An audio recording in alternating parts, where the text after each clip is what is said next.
Praja Shanti party అధ్యక్షుడు KA పాల్కు big shock తగిలింది. ఆయనపై పంజాగుట్ట పోలీస్ స్టేషన్లో ఎఫ్ఐఆర్ నమోదైంది.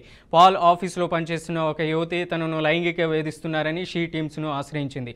లైంగిక వేధింపులకు సంబంధించిన ఆధారాలను షీ టీమ్స్కు అందజేసినట్లు బాధితురాలు తెలిపింది. ఈ నేపథ్యంలో షీ టీమ్ కేసును పంజాగుట్ట పోలీసులకు ట్రాన్స్ఫర్ చేసింది.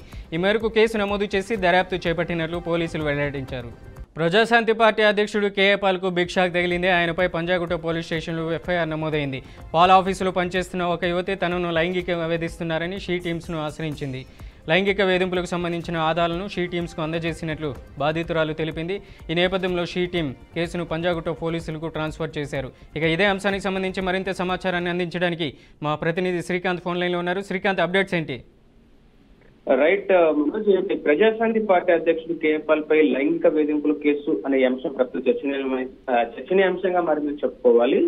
ఒకసారి ప్రజాశాంతి పార్టీకి సంబంధించి అధ్యక్షుడు కేఏపాల్ సంబంధించిన అంటే తెలంగాణ భారత రాజకీయాల్లో ఒక ప్రసిద్ధ చెందిన వ్యక్తి ఉన్నటువంటి విషయం మనందరికీ తెలిసిందే. అయితే అమెరికాలో ఆధారితంగా ఉన్న ఈ పార్టీ ఏదైతే ఉందో సామాజిక సేవలు రాజకీయ చర్యలకు పెరిగాల్సిందే. అయితే ఒకసారి ఈ పాల్ పై గతంలో కూడా మోసం ఇతర ఆరోపణలు ఉన్నాయంటే కూడా కొన్ని ఆరోపణలు చూసాం మనం గతంలో కూడా. అయితే ఇక ఈ రోజు చూసుకుంటే ఆదివారం ఇవాళ చూసుకుంటే కనుక హైదరాబాద్ లోని పంజాగుట్ట పోలీస్ స్టేషన్ ఆయనపై లైంగిక వేధింపులకు సంబంధించిన ఫిర్యాదు నమోదవడం అనేది కొంత చర్చనీయాంశంగా దారితీసిందని చెప్పుకోవచ్చు, చర్చకు దారితీసిందని చెప్పుకోవచ్చు.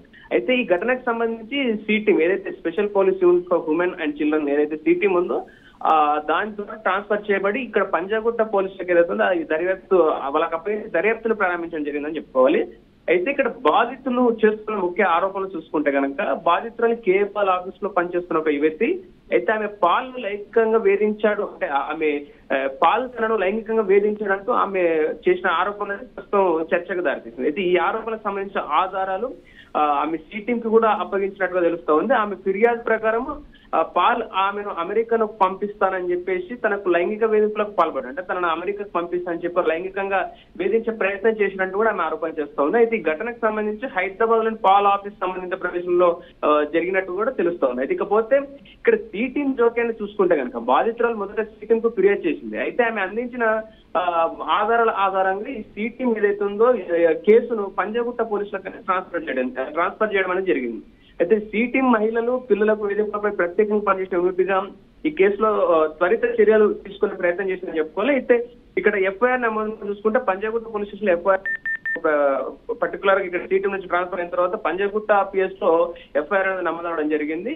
అయితే భారతీయ శిక్షా సంహిత ఐపీసీ సెక్షన్ 355 ప్రకారం అలాగే సెక్షన్ 5 ప్రకారము పోక్సో యాక్ట్ కింద కేసు నమోదైనట్లు తెలుస్తా ఉంది. ఖచ్చితమైన సెక్షన్లు దర్యాప్తు సమయంలో కూడా నిర్ధారించబడే అవకాశాలు అయితే కనిపిస్తున్నాయి. అయితే ఇక్కడ పోలీసుల చర్యలు పంజాగుట్ట పోలీసులు ఎఫ్ఐఆర్ నమోదు చేసిన తర్వాత దర్యాప్తు ప్రారంభం సంబంధించిన అంశాలు చూసుకుంటే కనుక బాధితులు అందించిన ఆధారాలు మెసేజ్లు అయితే గానీ కాల్ రికార్డులు వీడియోలు లేదా కొన్ని 2-3 సాక్షులకు సంబంధించి కూడా సేకరించినటువంటి ఆ డీటెయిల్స్ ని ఆధారంగా పరిశీలిస్తున్నట్టు తెలుస్తా ఉంది. అయితే పాల్ ను ఇంటరాగేట్ చేసినప్పుడు అయితే పాల్ ని ఇంటరాగేట్ చేయడానికి సమన్స్ చాట్ చేసే అవకాశం ఉందని కూడా మనకు తెలుస్తుంది. అయితే పాల్ ప్రస్తుతం అమెరికాలో ఉన్నారు, అందువల్ల దర్యాప్తు ఆన్లైన్ లేదా అంతర్జాతీయ సహకారంతో జరిగే అవకాశం ఉందంటూ కూడా పోలీస్ వర్గాలు చెప్తున్న పరిస్థితి. అయితే హైదరాబాద్ పోలీస్ కమిషనర్ ఆఫీస్ నుంచి ఈ కేసుపై అధికారిక ప్రకటన ఇంకా రాలేదని చెప్పుకోవాలి. అయితే ఈ కేసు నమోదుకు సంబంధించి హైదరాబాద్ పోలీస్ కమిషనరేట్ కి సంబంధించి స్థానిక మీడియా రిపోర్ట్ల ప్రకారం మాత్రం ఇది బయటకు వచ్చినట్టు తెలుస్తుంది. అధికారికంగా పోలీస్ కమిషనరేట్ అయితే దీనికి సంబంధించి ఇంకేం స్పందించాలని చెప్పుకోవాలి.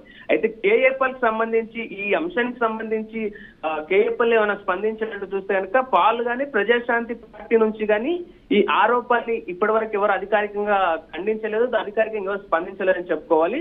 అయితే గతంలో పాల్పై 2019లో కూడా మోసం చేసి ఎఫ్ఐఆర్ నమోదైతే తెలుస్తోంది. అందులో కూడా ఒక మహిళను అమెరికా పంపిస్తానంటూ కూడా మోసం చేసినట్టుగా ఆరోపణలు అప్పుడు 2019లో సంబంధించిన కేసులో కూడా నమోదైనట్టు తెలుస్తోంది. అయితే ఈ ఘటన మహిళా హక్కులు రాజకీయ నాయకులపై వేధింపుల చర్చను రేకెత్తిస్తుందని చెప్పుకోవాలి.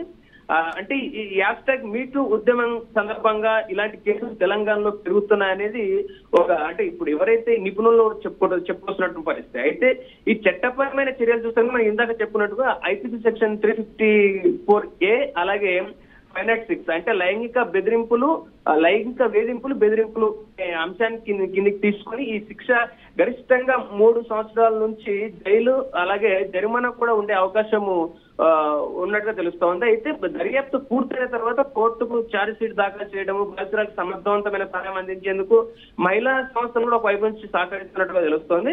అయితే ఓవరాల్ గా ఈ ఘటన కేఎఫ్ఎల్ రాజకీయ జీవితంలో షాకింగ్ డెవలప్మెంట్ గా చెప్పుకోవచ్చు. అంటే ఆయన రాజకీయ భవిష్యత్తులో ఇది ఒక కీలక అంశం అని చెప్పుకోవాలి. పోలీసుల దర్యాప్తును కొనసాగిస్తున్నట్టు తెలుస్తోంది. ఇది కేసు మహిళా భద్రతపై దృష్టి సారించే అంశాన్ని అయితే రేఖించిందని చెప్పుకోవాలి. ఈ ఓవరాల్ ఈ కేసులో చూసుకుంటే కేఎఫ్ఎల్ ఒక పెద్ద శాఖ అని చెప్పుకోవాలి మనం. Right, thanks for the update Srikanth.